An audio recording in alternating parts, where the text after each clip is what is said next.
मी काय म्हणजे माझा वॉर्ड आहे प्रभाग क्रमांक 12. मी नगरसेविका असून सुद्धा मी काही माहिती नगरपालिकाला विचारते, अधिकाऱ्यांना विचारते, मुख्य अधिकाऱ्यांना विचारते, तरी मला कुठे काही सपोर्ट भेटत नाही, काही माहिती देत नाहीये. हे आंदोलन आज मी बसले. माझं वॉर्डमध्ये एक STP प्लांट आहे, 45 MLDचा प्लांट. मी जिंकून आल्यावर मला म्हणजे असं होतं की मी सगळीकडे जाणार, जिथे जिथे मला डाऊट आहे मी सगळीकडे व्हिजिट करणार. त्याप्रमाणे मी MLD प्लांटमध्ये गेले होते. तर जेव्हा मी फर्स्ट व्हिजिट केलेले तेव्हा ते प्लांट पूर्ण बंद होतं, काहीही चाललेलं नाही.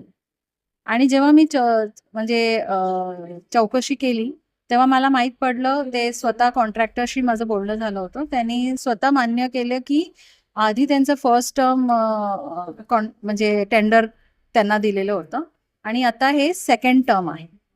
फर्स्ट टर्म त्यांचं 3 वर्षाचा काहीतरी कॉन्ट्रॅक्ट वगैरे होतं. त्याच्यामध्ये पण ते प्लांट पूर्ण बंद होतं आणि त्यांना पेमेंट्स दिले गेले नगरपालिकेकडून.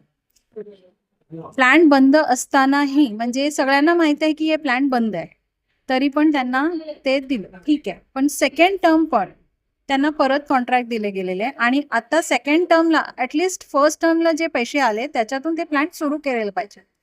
त्यांनी ते काही केलं नाहीये. त्यांना पैसे भेटले, ते गप्प बसले. आता सेकंड टाइम पण त्यांना टेंडर दिले गेलेत आणि आता सुद्धा मी सेकंड टाइम जेव्हा व्हिजिट करायला गेली परत, म्हणजे पहिल्यांदा मी जेव्हा गेली होती तेव्हा संडे होतं. तिथे जे कर्मचारी होते ते म्हणाले की आज संडे म्हणून बंद आहे. मग मी एक वर्किंग डेला गेलेली तेव्हा ते कॉन्ट्रॅक्टरनी मला फोन केलं त्यांच्या कर्मचारीचा फोनवरून आणि मला धमकी दिलं की तुम्ही प्लांटवर यायचं नाही. तेव्हा पण मी विचारलं, मी नगरसेविका आली आहे, मी असं कोणी नाही आहे. तरी पण त्यांनी मला धमकी दिलं की मी येऊ नाही शकत त्या प्लांटमध्ये.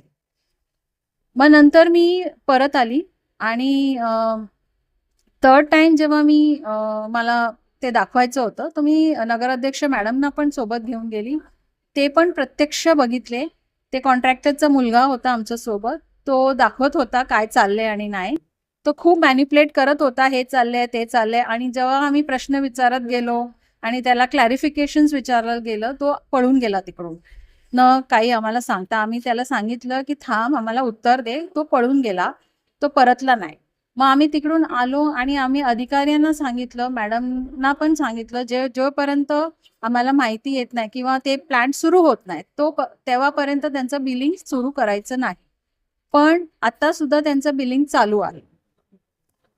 हे जे सब्जेक्ट आहे, माझं असं मान्य म्हणजे विनंती आहे की जेव्हा मी माहिती विचारते, पत्र देऊन मुख्य अधिकाऱ्यांना मी पत्र देते आणि हे पत्र मी फेब्रुवारीला दिलेलं आहे. आता जून झालंय, तर ऑलमोस्ट 4 मंथ झालेले आणि काही माहिती देत नाही ते लोक. वारंवार आम्ही येतो, मी फोन कॉल्स पण करते.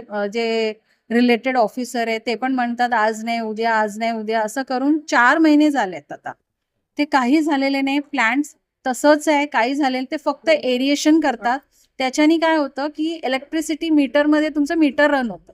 मीटर रन होतं म्हणजे हे लोकांना असं दाखवलं जातं की प्लांट चालू आहे. मीटर रन झालं म्हणजे प्लांट चालू आहे.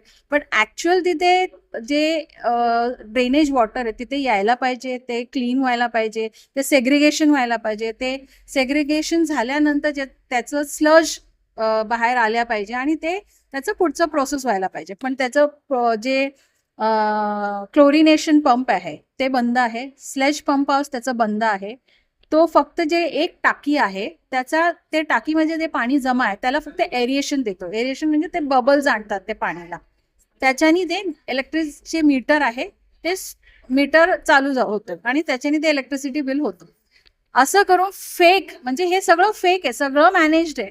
असं करून ते लोक बिल काढत असले तर सामान्य लोकांचं जे पैसे ते कष्ट करून जे टॅक्स भरतात, मग असं नगरपालिका हे कॉन्ट्रॅक्टरसाठी कामं करतात का की लोकांसाठी कामं करायला आम्हाला निवडून दिलंय? मला हे प्रश्नच पडले. आता माझं मागणे हे आहे की आता सगळ्यांना माहित आहे कॉन्ट्रॅक्टर काय करतोय, तर हे कॉन्ट्रॅक्टरला ब्लॅकलिस्ट करा आणि मला नोटीस दाखवा की तुम्ही ह्याला ब्लॅकलिस्ट केले आहे किंवा काय नोटीस काढले त्याच्या विरोधात, असं मला दाखवा. मग इकडे मी उठणार, नाहीतर मी आज जाणार नाही.